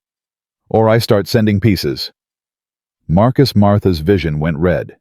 He has them. That bastard has my children. We'll get them back. You don't understand. She crumpled the note in her fist. He'll hurt them. He'll hurt them to punish me. That's who he is. Then we stop him. The note says alone. If he sees you. He won't see me. Caleb's voice was stone. But I'll be there. And Martha. He lifted her chin, forcing her to meet his eyes. This ends tonight, whatever it takes. The old mill stood rotting at the edge of town. Abandoned since the silver mines dried up, it loomed against the midnight sky like a broken promise. Martha approached on foot as instructed, alone as demanded, but not helpless. Caleb had given her a derringer, small enough to hide in her sleeve. 2 shots. She prayed she wouldn't need them. She prayed harder that she would. That's far enough. Marcus emerged from the shadows, a lantern in one hand, a pistol in the other. Good girl. You followed instructions. I wasn't sure you would. Where are my children? Safe, for now. He gestured with the gun. Inside. We have things to discuss. Martha walked into the mill. The stench hit her immediately. Rot, decay, something darker she didn't want to name. Where are they, Marcus? Patience, wife. We'll get to them. He circled her slowly the way a predator circles prey. First we talk about us. There is no us. There's always been an us. Since the day your father gave you to me. Since our wedding night. His voice dropped. Since every night after. Martha's skin crawled. I'm not that woman anymore. No, you're not. You're harder now. Colder. He stopped in front of her. I almost admire it. Almost. I don't want your admiration. I want my children. And I want my wife. He reached out, touching her face. Martha forced herself not to flinch. Come back to me, Martha, willingly, and I'll let the children go. You're lying. I never lie. Lying's for weak men. His fingers trailed down her cheek to her throat. Come home. Be my wife again. Bear my children. And those 8 little bastards can stay with Thornton for all I care. And if I refuse... His hand tightened around her throat. Then I kill them, one by one, starting with the youngest. No. Yes. His face was inches from hers. I don't bluff, Martha. You know that. She did know. That was the worst part. Fine. The word tasted like ash. I'll come with you. That's my girl. But I see the children first. All of them. Alive and unharmed. Reasonable. Always so reasonable. He released her throat. Follow me. He led her deeper into the mill through rooms thick with cobwebs and decay. And there, huddled in a corner, were her children. All 8 of them. Bound, gagged, terrified. Grace's eyes met hers. Even through the gag, Martha could read the words, I'm sorry. See safe and sound, as promised. Marcus smiled. Now, shall we go? Let me say goodbye. No goodbyes, no touching. We leave now. Marcus, please. They're frightened. They should be. Fear teaches obedience. He grabbed her arm. Enough stalling. Move. Martha didn't move. I said move. No. What? I'm not going with you, Marcus. Not now. Not ever. She pulled free of his grip. And if you touch my children again, I'll kill you myself. Marcus's face twisted with rage. You stupid... The shot came from somewhere behind them. Marcus staggered, clutching his shoulder where the bullet had struck. What the... Caleb stepped out of the shadows, rifle raised. Get away from her! You! Marcus's voice dripped venom. She was supposed to come alone. She did. I had my own invitation. Marcus lunged for Martha, trying to use her as a shield, but she was ready. The derringer was in her hand before he could touch her. She pressed it against his chest. Don't. You won't shoot. You don't have the nerve. Try me. They stood frozen. Martha's finger trembled on the trigger. Mama. Grace's voice muffled by the gag. The children's eyes wide and terrified. Martha looked at them. At her family. At everything she'd fought to build, to protect, to save. Then she looked at Marcus, at the man who'd taken 6 years of her life, who'd beaten her, broken her, made her believe she was worthless. "You're right," she said softly. "I probably won't shoot." Marcus smiled. "But I might." She pulled the trigger. The gun roared. Marcus fell backward, clutching his gut eyes wide with shock. You shot me." "I warned you." Martha's voice was steady now, calm. "I told you what would happen if you touched my children. I'll kill you. I'll—" Caleb stepped forward, rifle aimed at Marcus's head. "You won't do anything. Ever again." Marcus looked from one to the other. Blood pooled beneath him. The fight drained from his eyes. "This isn't over," he whispered. "Yes, it is." Martha turned away. "Caleb, help me free the children." They worked quickly, cutting bonds, removing gags. The children swarmed Martha, crying, clinging whole. "Mama, you came. I always come, baby, always." Behind them, Marcus Webb breathed his last. Martha didn't look back. By the time the sheriff arrived, the new sheriff, Bill Dawson's replacement, Marcus was dead and the children were safe. Martha told her story. Caleb corroborated. The evidence from the Henderson and Wilkins families arrived by messenger just as dawn broke. The federal marshal came on Tuesday as promised, but instead of taking Martha's children, he took Reverend Pearson into custody. "Child trafficking," the marshal said, reading the charges. "Fraud, conspiracy. You're looking at 20 years, Reverend. Maybe more." Pearson was still screaming his innocence as they dragged him away. Martha watched from the porch, Caleb beside her, 8 children clustered around them like a protective wall. "Is it over, Mama?" Samuel asked. "Yes, sweetheart. It's really over." "Can we keep Mr. Thornton now?" Caleb laughed. Martha felt tears streaming down her face. "I think," she said slowly, "that Mr. Thornton might want to keep us instead." Caleb took her hand. "For as long as you'll have me." The weeks after Marcus's death moved like water, finding new paths. Martha woke each morning expecting disaster, expecting someone to pound on the door with new accusations, new threats, new ways to tear her family apart. But the knocking never came. Instead, there was breakfast chaos and children's laughter, and the steady presence of a man who looked at her like she hung the moon. "You're staring again." Caleb glanced up from his coffee cot. "Sorry, can't help it." "Can't help what?" "Looking at you." He set down his cup. "Wondering how I got so lucky." "Lucky you inherited a widow with 8 children, a mountain of trauma, and enough baggage to fill your barn." "I inherited a family." His voice was soft. "After 10 years of nothing, I inherited a family." "That's not baggage, Martha. That's a miracle." She wanted to argue. Old habits died hard, but the look in his eyes stopped her. "Caleb, marry me." The words hung in the air. Martha's heart stopped beating. "What? Marry me. Make this official. Let me be their father, not just the man they live with." He stood cross to her, took her hands. "I know it's fast. I know you've barely buried one husband. But Martha, I love you. I've loved you since the moment I watched you scrape flour from the dirt like you were saving diamonds." "Caleb, I can't. I'm not—" "You're not what Reddy worthy." He lifted her chin.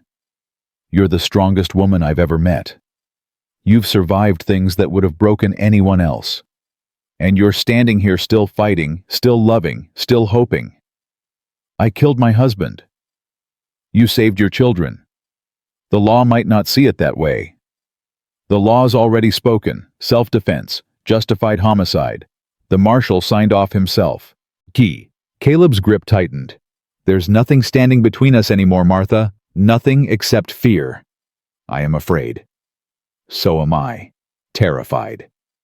He pressed his forehead to hers.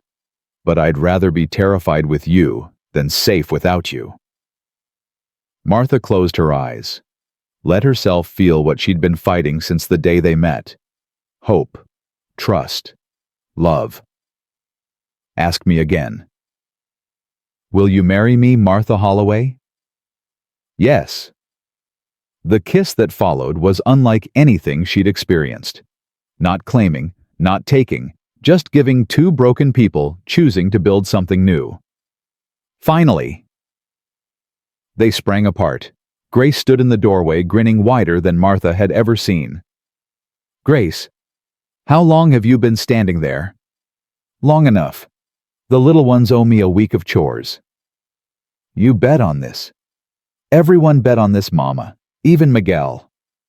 Grace laughed. Samuel's going to be impossible now. He's been asking Mr. Thornton every day when he was going to propose. Every day. Every single day. Caleb shook his head. That boy's persistent. He wanted to keep you. We all did. Grace's expression softened. Does this mean we can call you Papa now? Caleb's eyes went bright. If you want to. We want to. Grace crossed the room, throwing her arms around both of them. We've wanted to for weeks. Footsteps thundered on the stairs. Samuel appeared first, followed by Thomas, then the twins, then James Daniel, and finally Hannah in Thomas's arms. Is it true? Did he ask? Did you say yes? It's true. Martha laughed. I said yes. The room erupted. Samuel launched himself at Caleb's legs. The twins started crying happy tears. Thomas tried to look dignified and failed completely. James did a victory dance that would have been embarrassing if it wasn't so genuine. And Hannah, sweet, oblivious. Hannah just clapped her chubby hands and said, Papa, Papa, as if she'd known all along. Caleb scooped her up, tears streaming down his weathered face. That's right, little one. Papa. I'm your papa now. Martha watched her family, her whole complete impossible family, and felt something she'd forgotten existed. Peace. Pure, perfect peace. The wedding was set for Christmas Day. Too fast, Martha protested. People will talk. People always talk. Let them. Caleb pulled her close. I've waited 10 years for this. I'm not waiting another day longer than necessary. The children need time to adjust. The children are already calling me Papa. They've adjusted better than both of us. He wasn't wrong. In the weeks since the proposal, the Double C had transformed from a house into a home. Thomas started helping with the ranch books, his quick mind absorbing numbers like water. Grace took over the kitchen organization, running meal preparation with military precision. Samuel spent every spare moment in the barn, learning everything Miguel could teach about horses and cattle. The twins discovered the piano in storage. Within days, Lily was picking out simple melodies, while Rose sang along in a voice that made grown men cry. James found his calling in the henhouse, treating each chicken like a personal friend. Daniel became Caleb's shadow, following him everywhere with wide eyes and endless questions. And Hannah learned to walk. Watch Mama watch. Martha turned from the stove just in time to see her youngest take 3 wobbly steps across the kitchen before falling into Caleb's waiting arms. Did you see? I saw baby. You're such a big girl now. Hannah beamed with pride. Caleb spun her around, both of them laughing. Martha's heart clenched. How many moments like this had she missed during the months of running? How many milestones sacrificed to survival no more? She would miss nothing else. Mrs. Holloway. Martha turned. Miguel stood in the doorway, hat in hands. There's a woman here to see you. Says her name's Agnes Henderson. Agnes. The woman from the first farm. The one who'd bought Charlie through Reverend Pearson. Send her in. Agnes Henderson entered looking like she hadn't slept in days. Her eyes were red, her hands shaking, her whole body tight with barely controlled emotion. Mrs. Holloway, thank God you're here. What's wrong? It's Charlie. Agnes's voice broke. The authorities came yesterday. Said since the adoption wasn't legal, he has to go back into the system. They're taking him, Mrs. Holloway. They're taking my boy. No. I testified like you asked. told them everything about Pearson, and now they're punishing me for it, punishing Charlie. Martha's blood went cold. This was her fault. She'd asked Agnes to testify. She'd promised to fight for all the children. When are they coming? Tomorrow morning. Then we have until tomorrow to stop them. Martha grabbed her shawl. Caleb. He appeared instantly. I heard. What do you need? The wagon. Fast. They rode through the night. Jim Tucker's office was dark when they arrived, but Martha pounded on the door until a light appeared. What in God's name, Martha? It's 2 a.m. I need your help. Right now. Right now. She explained everything.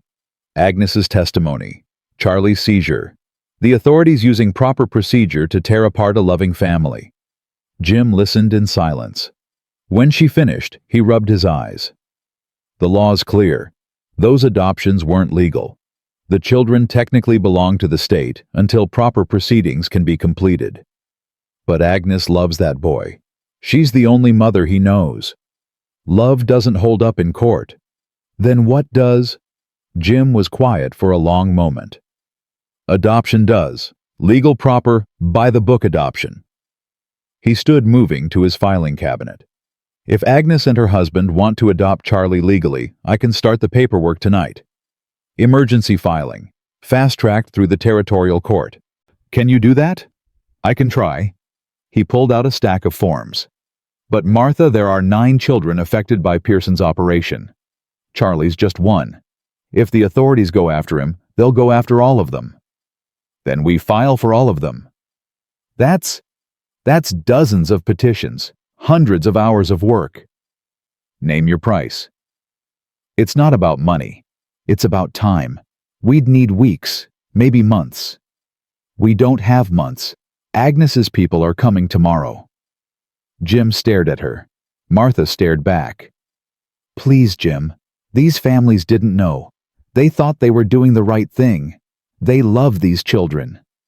And if the birth families object, if there are relatives we don't know about, then we find them. We talk to them.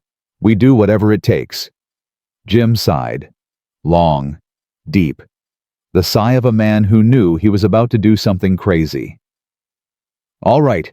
Wake up, Agnes. We're going to need signatures. The sun rose on a miracle. Jim Tucker worked through the night drafting emergency petitions for all 9 children affected by Pearson's operation. Agnes signed first, her hand shaking, but determined. The Wilkins family arrived by noon, adding their names. Even the Garretts came traveling hours through rough terrain to fight for their baby boy. By sunset, every petition was filed. But the authorities came anyway. Mrs. Henderson. The man at Agnes's door wore a federal badge and a face like stone. I'm here to collect the child known as Charles Henderson. Please step aside. No. Ma'am, I have legal authority. I have legal authority too. Jim Tucker appeared behind Agnes' papers in hand. Emergency adoption petition filed this morning with the territorial court. Until a judge rules, Charlie stays where he is. That's not how this works. Check with your superiors. I'll wait. The federal man's eye twitched. He pulled out a telegram form, scribbled something, and sent it with a waiting writer. An hour passed, then 2. Martha waited with Agnes holding her hand while Charlie played in the yard, oblivious to the battle being fought for his future. What if they take him anyway? Agnes whispered. What if the petition doesn't matter? Then we fight. We appeal. We take it all the way to Washington if we have to. Why? Why do you care so much about my boy? Because every child matters. Martha squeezed her hand. And because I promised. I promised I'd fight for all of them. The writer returned just as the sun touched the horizon. The federal man read the telegram. His face went through several expressions: anger, frustration, grudging acceptance. You've got 30 days. After that, a judge will decide. He mounted his horse. But this isn't over, Mrs. Tucker. The law's the law.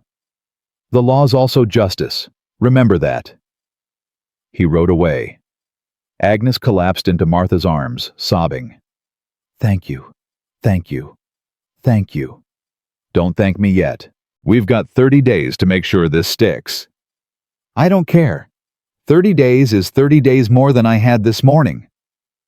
Agnes pulled back, wiping her eyes.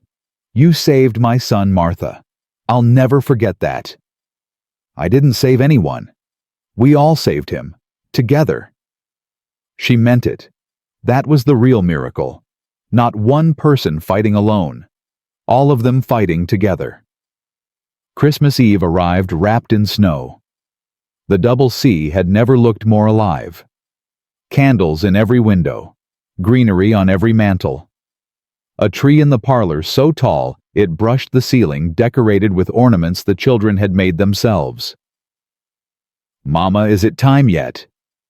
Samuel had asked the question approximately 70 times since dawn. "Not yet, sweetheart." "But when everyone arrives." "Who's everyone?" Martha smiled. "You'll see." By noon the house was full. Agnes and her husband came with Charlie. The Wilkins family arrived with Sarah and Emily.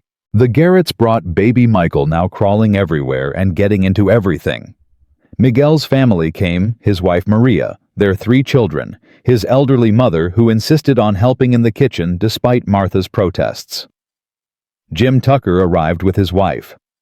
Even Bill Dawson showed up looking uncomfortable in clean clothes, but determined to make amends. "Didn't expect to see you here," Caleb said quietly. "Didn't expect to be here." Dawson cleared his throat.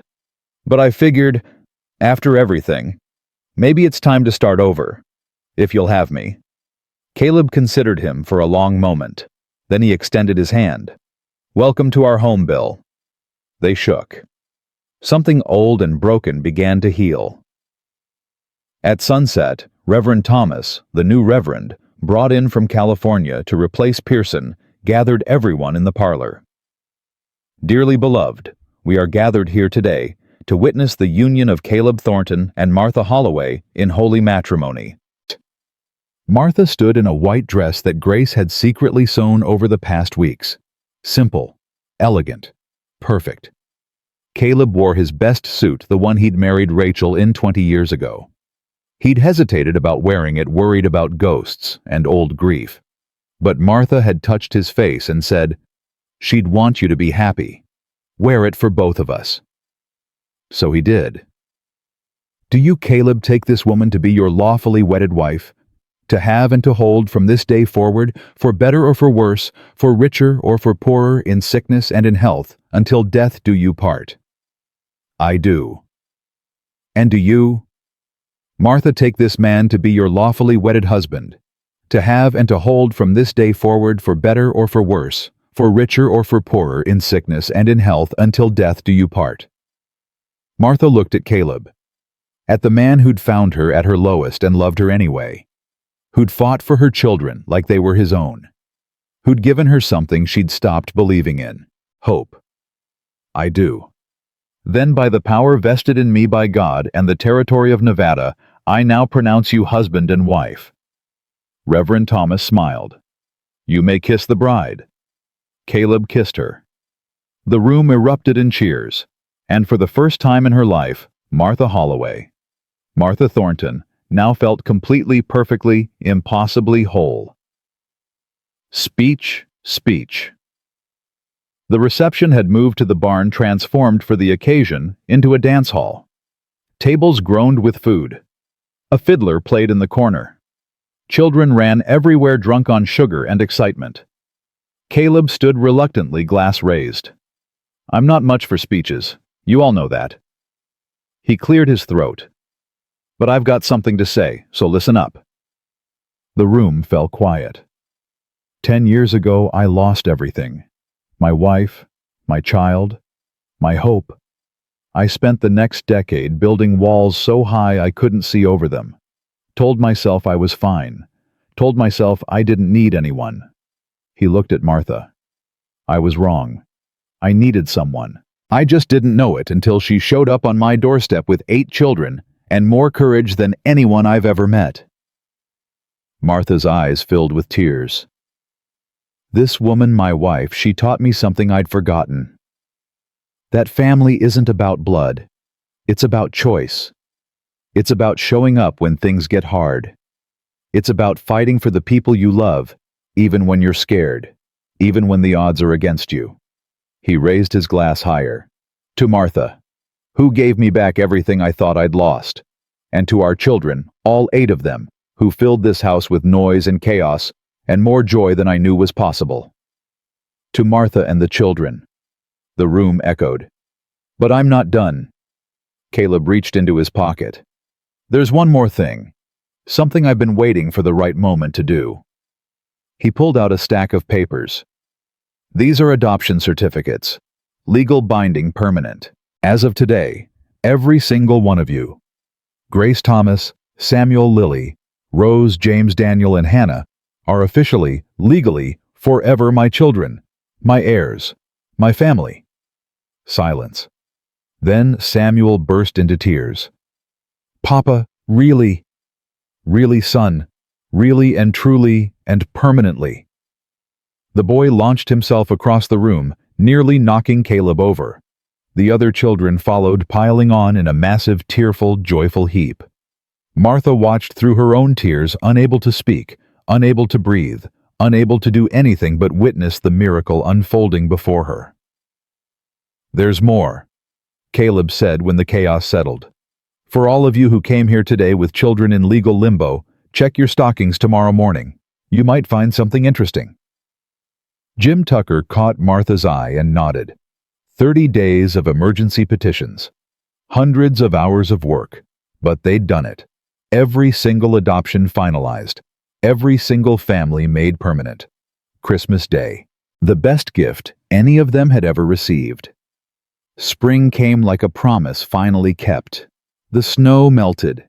The cattle moved to fresh pasture.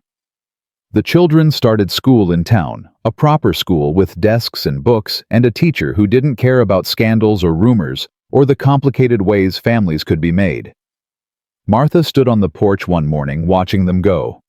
8 children, 9 now counting the one growing inside her, headed toward a future she'd once thought impossible.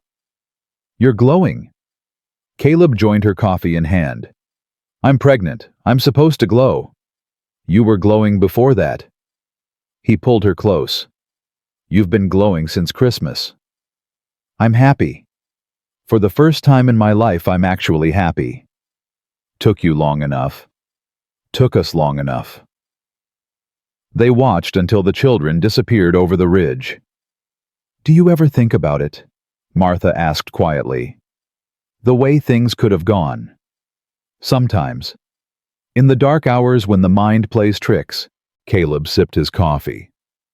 But then I wake up and I hear Samuel talking to his horses and Grace bossing everyone around and Hannah saying Papa like it's the most important word in the world. And I remember. Remember what? That the dark hours are just hours. They pass. But this. He gestured at the ranch, at their home, at everything they'd built. This is forever. Forever's a long time. Not long enough. He kissed her temple. Not nearly long enough. Years later, when people asked how the Thornton family came to be, the story changed, depending on who told it. Some said Caleb found Martha starving in the street and took her in out of Christian charity. Others claimed Martha had seduced a wealthy rancher trading her children for comfort. A few whispered about murder and midnight rescues and a villain who got what he deserved. But the children, now grown with families of their own, told a different story. They told of a woman who'd lost everything and refused to stop fighting. They told of a man who'd built walls around his heart and let them crumble for love. They told of 8 orphans who found a mother in the most unlikely place. They told of Grace, who became a lawyer and fought for children's rights across 3 states. Of Thomas, who took over the ranch and doubled its size. Of Samuel, who bred the finest horses in Nevada and named every single one after thunder. Of Lily and Rose, who toured the country as musicians, their harmony legendary. Of James, who became a veterinarian and never lost his love for chickens. Of Daniel, who followed in Caleb's footsteps and became the father 8 adopted children called Papa. of Hannah, the baby who learned to walk in a rancher's kitchen, who grew up to be a teacher and taught the story of her family to every class she ever led. They told of Martha, who lived to see grandchildren and great-grandchildren fill the rooms she'd once scrubbed as a hired cook. They told of Caleb, who died at 92 with his wife's hand in his and a smile on his face, surrounded by the family he'd chosen. But most of all, they told of love. Not the easy kind. Not the storybook kind. The kind that bleeds and breaks and builds. The kind that survives. On the day they buried Martha Thornton, 97 years old, having outlived her husband by 5 years, the entire territory came to pay respects. Grace, white-haired now but still fierce, stood at the grave and spoke. "My mother once told me that family isn't about blood. It's about the people who show up when everything falls apart. The people who fight for you when you can't fight for yourself. The people who choose you again and again no matter how hard it gets." She looked at her siblings, her nieces, her nephews, the dozens of descendants who owed their existence to a woman who'd refused to give up. Martha Holloway Webb Thornton showed up. She fought. She chose. And because of her, all of us are here today. Grace placed a single white flower on the coffin. "Rest now, Mama. You've earned it." The crowd dispersed slowly. Children played among the gravestones as children do. Adults wiped tears and remembered. Life went on as life does. But if you listened closely, if you stood in just the right spot, and let the wind carry the sounds, you could almost hear it. Laughter from a kitchen full of chaos. A piano playing in a dusty parlor. A man's voice saying, "I love you," like a prayer. A woman's voice answering, "Forever." Because some stories don't end when the people in them are gone. Some stories live forever. And this one, the story of a widow, a rancher, and 8 children who became a family, was one of them. Not because it was perfect, but because it was true. And in the end, that's the only kind of story worth telling.